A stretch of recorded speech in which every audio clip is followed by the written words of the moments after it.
Hey everybody, my name is Phillip Shepard. I'm a local real estate agent located right here in Northwest Arkansas. And today we're talking about Bella Vista. Are you thinking about moving out to Bella Vista? Because there are some bigger changes happening out there. So I think today we need to talk about that. So let's talk about that. But before we begin, if you could share this video with your friends or family, that would make the world of difference. I try to produce as much content as humanly possible about Northwest Arkansas, obviously. Northwest Arkansas is by far the best place to live in America, and I want to make sure that everyone can live, work, and play all in NWA. So thanks a lot, guys. I appreciate it.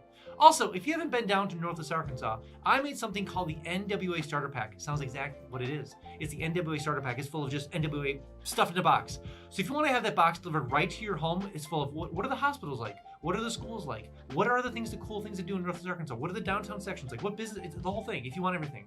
If you want that box shipped right to your home, enter your information below, name, address, where's this box going to, and I'll make sure to get the box shipped to you right away. Also, side note, it does come with your first free mountain bike, so that's kind of cool. Obviously, mountain biking is kind of big here.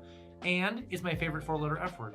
Free! So enter your information below, and I'll make sure to get that NWA Starter Pack shipped to you right away. All right, so we're talking about Bella Vista today, obviously. And so we're talking about one big change that's happened here that will affect potentially if you're buying in Bella Vista, and that is about the short-term rentals in Bella Vista. So if you weren't aware, there's obviously a lot of Airbnbs, VRBOs, and everything going on in Bella Vista. So that's been obviously a huge market for Bella Vista for the last couple of years because Bella Vista has done very well for itself over the last 10 years or so. So if you weren't aware, Bella Vista was actually designed as a retirement community back in the 1960s, and over the course of time has developed a lot over the last, quite some time. But really in the last 10 years or so, maybe 15, they've obviously done an exorbitant amount of things in Bella Vista. So obviously there's a massive trail system that goes through there now that's been designed the last 10 years. Obviously Blowing Springs, Back 40, Little Sugar Trails, the whole thing is just massively full of trail systems. Golf park, obviously golfing's massive there, recreation centers, pickleball, pools, all the things you'd want to do recreation-wise is in Bella Vista. So it's got a lot of attention the last couple of years. Obviously between Northwest Arkansas, the growth of Fayetteville, the growth of Bentonville, the whole thing. So it's just part of the baked-in package of NWA. Love Bella Vista, but they've made some changes to short-term rentals. So Bella Vista just entered in some short-term rules when it comes to your short-term rentals in Bella Vista. And so we need to talk about how that might affect your home buying process in Bella Vista. So the first reason I believe this is actually a good thing is the fact that if you want to actually have a cohesive, growing, thriving community, you sometimes need to actually limit the short-term rentals. And so the first one that they actually implemented was actually a cap on short-term rentals. So at the moment, it's estimated there's about 460 to 480 short-term rentals in Bella Vista. And so they are capping at 600 actual homes itself in Bella Vista. So they're never gonna go over 600 units of short-term rentals in Bella Vista. So we're gonna talk about some of the potential pros and what that's gonna look like a little bit later in the video. But at the moment, that's the rule itself, is that they're having 600 actual rentals available in Bella Vista. And there's a permitting process that's happening right now for people that want to actually get their home available for short-term rentals in Bella Vista. So this could partially affect your buying process in Bella Vista. Maybe you wanted to buy a home in Bella Vista and do a short-term rental on it until you actually got out here. Maybe you're coming from a different state and you're like, oh, I'll buy a short-term rental in Bella Vista. Just keep that in mind that there is a cap now of 600 in Bella Vista.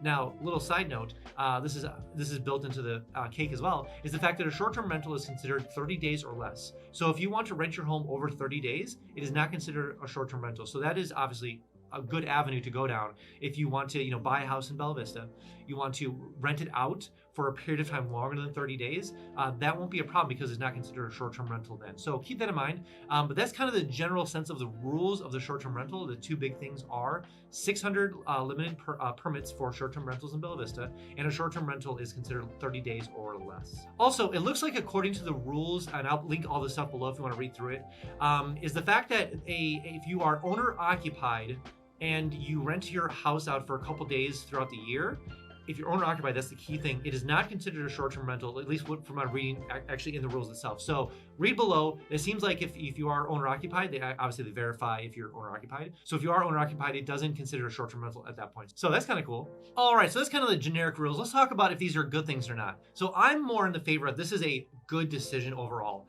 So it happened a couple of years ago. There's an actual city named Eureka Springs up in obviously Northwest Arkansas, but in the top northeast section of Northwest Arkansas. And so it is a very very transient city because it's very touristy. A lot of, obviously a lot of people pass through there. It's a very kind of fun, eccentric town. And so they actually put a stop on actual short-term rentals in the area because what they realized, and this is just my interpretation of it, was the fact that if you have all these transient people coming through every single weekend, can you really build a city? The answer is no. And so they actually put a stop on permitting in actual Eureka Springs a couple years ago. And so because they saw the growth happen in Northwest Arkansas and they want to capitalize on the growth, and so if they have just a city dedicated to short-term rentals and tourism, the whole thing, then that's not good because you can't build a city off of that.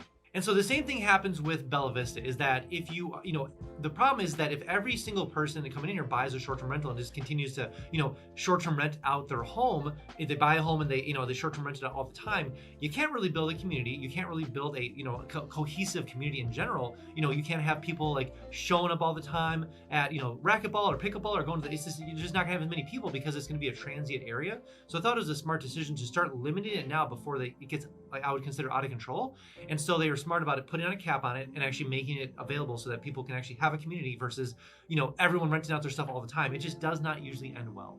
Whoa, before we jump on to the next point, I have something brand new called Instant Home Updates. So maybe you're thinking about coming down to Northwest Arkansas and you're using things like Realtor.com or Zillow.com. Way too slow. The notifications, way too slow. I made something called Instant Home Updates. Sounds exactly what it is. It's Instant Home Updates. Crazy concept, I know. So you want to make sure that you don't miss a single rental in Northwest Arkansas or home for sale, all in Northwest Arkansas. Enter your information below. What kind of square footage you're looking for? What's your name? What kind of bedroom sizes? What kind of how many bedrooms? How many bathrooms? The whole kit and caboodle. Enter your information below and make sure you don't miss a single notification when it comes to rentals or homes for sale, all in Northwest Arkansas. Also, every single Friday, I send an email just kind of talking about all things NWA. What new Broadway play is coming to the Walton Arts Center? What new musicians are coming here? What new music festivals? What's going on at the moment here? What's going on at Crystal Bridges? What new businesses is moving their headquarters here? If you want to I cover all those things in my Friday email. So enter your information below and I'll make sure you get that email every single Friday. But a little side note, you will get a little fear of missing out, a little FOMO, so to speak. But I'll make sure you're the most informed person eventually when you make your way down to Northwest Arkansas. And the second reason I do believe this is a good thing overall for Bella Vista and NWA in general is because of the fact that it will drive more revenue towards the hotels and motels and all those venue areas in actual Bentonville and Rogers. There are no hotels in Bella Vista, so that's why I think they're more than willing to put a little higher cap on the 600. But the fact is that if the whole area becomes short-term rentals, then it really hurts the hotel and industry around Bentonville and also Rogers. Now, obviously, their main, the hotels business is to get people in the door. So their whole thing is focused on getting people in there to rent rooms. That's obvious. So when you have something like short-term rentals just take up everywhere, it becomes a problem for the hotel because that is their business model. Where a short-term rental, they can do a long-term thing. They can do a medium term. So there's more options there than just the hotel business is banked on that. That's the whole thing. And so when you allow so many short-term rentals, it does hurt that industry in general. So part of the factor is that when we are starting to put some short-term rental parameters on what's accepted in Bella Vista, it does push more revenue and business towards Bentonville and also Rogers when it comes to hotel reasons, of course. But also, if we want to invite more hotels and also those kind of venue styles in the area, they're encouraged to do that because they see that we're kind of limiting what's happening in actual Bella Vista itself. And so it is an actual incentive for people to put more hotels in other areas because we have a lot of tourism, a lot of people come in the area for the biking, for the running, for the mountain climbing, for all the venues that happen in actually downtown Bentonville and also Fayetteville. So it does put some parameters to invite more people into the area, like actual hotels, and say no, it's a good business to actually build a hotel here. And so that's going to be another good reason actually for Bella Vista to put a parameter and put some parameters and limitations on that. And thirdly, and this is a more subjective / possibility / who's to say, but this is just more of a theory. So the problem with a lot of open-ended short-term rentals is the fact that a lot of out-state investors can just buy homes and short-term rent them. So the nice thing about this is that in theory, it might stabilize or reduce prices for some homes in the area because of the fact there's really a limitation on actual state investors coming in here and buying homes. So it really actually starts, once again, allowing regular families moving from out of state or in-state or shuffling around the area to buy a home in Bella Vista and not having to compete sometimes on obviously someone buying a home out of state. Now, a little side note, obviously the craze of obviously across America when it comes to home buying the last 2 years or so or 3 years has gone down considerably, but obviously NWA is still a very high growth city because obviously people are flocking across America to here, but that craze has definitely leveled out. So you're not going to necessarily have that, that insanity like it was before back in, a couple of years ago, but it does disencourage some out-of-state investors to buy up short-term rentals and rent them out, and it actually encourages single-family people wanting to move in the area and buy the homes like a regular home versus short-term rental. It will help those pricing in general, just because there's going to be a lot less competition because there's less state investors moving in here to buy homes like that. All right, that's all I had for you guys today. Again, if you are thinking about coming down to Northwest Arkansas, download my 3-day itinerary link below. Maybe you're a venturer, maybe you're a sports person, maybe you're a foodie, maybe you're a sightseer, maybe you have kids. There's a 3-day itinerary link down below for you. So go ahead and download it, use it when you get down here. Also, when you do come down here, I can give you the $10 tour. I can show you around the whole area. Plus, we can check out some homes for sale or for rent and see how far your dollar would go in Northwest Arkansas compared to where you're coming from. All right, guys, let's see you next one.